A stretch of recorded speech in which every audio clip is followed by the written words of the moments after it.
کہ الیکٹرک کی غنڈہ گردی، باقاعدگی سے بل ادا کرنے والے علاقوں میں بھی لوڈ شیڈنگ کا سلسلہ جاری ہے۔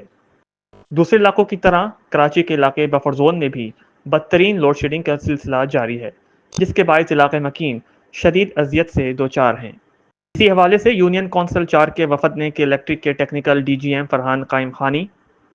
اور بلنگ کے D G M Aqeel Ahmed سے ملاقات کی اور خصوصی طور پر بفر زون سیکٹر 15A3 اور 15A4 میں لوڈ شیڈنگ کے حوالے سے تفصیلی گفتگو کی گئی۔ یونین کونسل کے وفد نے علاقے میں لوڈ شیڈنگ کو ختم کرنے پر زور دیا، جبکہ الیکٹرک کے وفد کا یہ کہنا تھا کہ ارم فلیٹس اور پی این ایس سی فلیٹ میں بہت سارے صارف ڈیفالٹرز ہیں اور مستقل عدم ادائیگی کی بنا پر یہ لوڈ شیڈنگ کی جا رہی ہے۔